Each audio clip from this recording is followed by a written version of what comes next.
vezes as pessoas me procuram no consultório para saber assim a respeito de cirurgia e de radioterapia. Eu faço o quê? Eu faço a cirurgia, eu faço a radioterapia. Eu queria que você falasse um pouquinho a respeito da cirurgia e aí sim entrasse na cirurgia aberta e a gente fala um pouco de cirurgia por vídeo, depois a cirurgia robótica, porque a gente dá para explorar muita coisa, inclusive as sequelas que deixam, né? Sim. Quando que você indica, então, quando chega, você indica a cirurgia logo de cara e a questão da idade também.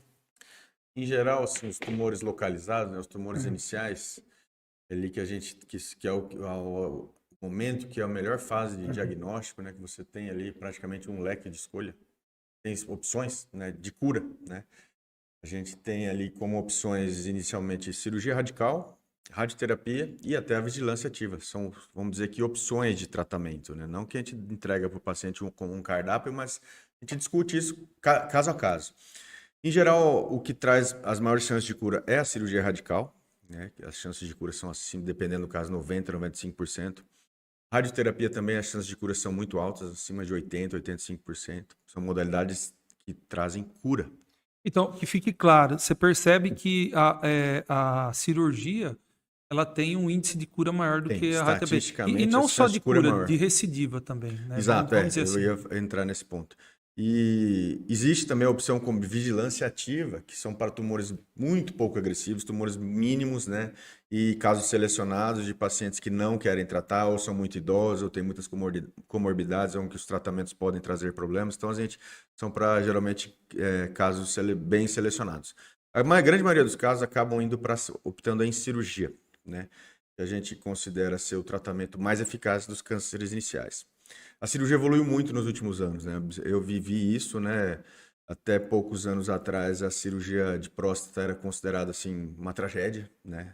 Muitos cirurgiões até nem têm vivência e experiência com isso. E que o desenvolvimento do câncer de próstata se deu muito com o advento do PSA, né? E foi anos 80. É verdade. Então, você vê, até anos 80 para trás, não se descobria câncer inicial. Pegava-se câncer já avançado. E o tratamento era...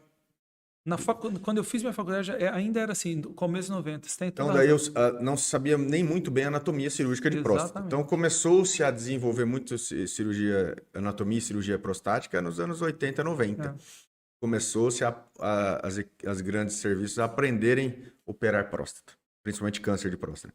Então, assim, então a safra de cirurgiões mais antigos nem aprenderam a fazer cirurgia radical de próstata. Já os cirurgiões mais novos já começaram a aprender. Então, assim, eu vivi isso. Eu aprendi cirurgia aberta, e quando eu estava terminando minha formação, começou-se a cirurgia minimamente invasiva, né? E especificamente em próstata era uma coisa nova.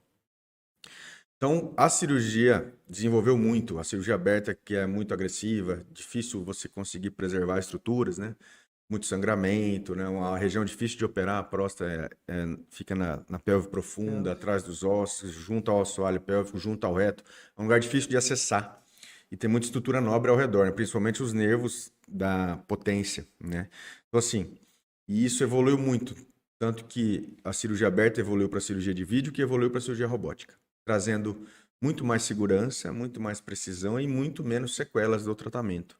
Os grandes problemas da cirurgia sempre foram a incontinência urinária e a impotência sexual, né? Exatamente. Esses Isso são aí. os grandes senões da cirurgia. Isso. Melhoraram muito ao longo dos anos, tanto que hoje, com a videocirurgia e a cirurgia robótica, esses números são muito baixos, dependendo muito, claro, da experiência do cirurgião. Então, a gente tem cirurgia muito mais precisa, com resultados fantásticos, recuperação muito rápida e sequelas mínimas, às vezes até sem sequelas. Sim. Muitos casos sem sequelas. Hoje em dia, a gente vê cada caso e a gente às vezes fica surpreso Então, com a evolução da técnica cirúrgica, né? Então, aí tem uma outra coisa. Faz alguns anos atrás eu li, eles fizeram um artigo que vai um pouco de encontro do que você está falando. E a incidência pegaram vários serviços do Brasil e foram ver, isso foi no começo dos anos 2000, foram ver a incidência de potência sexual e incontinência urinária. Uhum. Na verdade, foi assim, de 20% a 80%. Quer dizer, deu uma margem muito grande. O que isso quer dizer, e foi a conclusão? Isso quer dizer que serviço que operava mais, tinha, naturalmente, ele ia ter muito mais sucesso Exato. e sem as sequelas. E serviço que operava menos, tinha mais sequela. Basicamente é isso. Então, Quando eu discuto muito você sabe, eu referencio para você, quando eu discuto muito com os pacientes, eu falo exatamente isso, que seja na mão de um bom cirurgião, um cara que está habilitado a fazer aquilo, porque senão a chance de você ter impotência sexual e incontinência urinária é muito alta. Ao meu ver, acho que você deve concordar comigo, a impotência sexual, lógico que é uma tragédia, mas a impotência sexual ainda você tem alguns meios de você se recuperar, né? Prótese ou medicamentos e etc., dependendo do grau. Mas a incontinência é uma coisa extremamente complicada. Eu peguei ao longo da minha vida incontinência em homens jovens que destruiu o casamento. Isso é uma coisa complicada porque o cara a urina fica saindo o tempo inteiro, tem que usar mods, o cara muda a rotina dele, para de sair para ir para os lugares e aí traz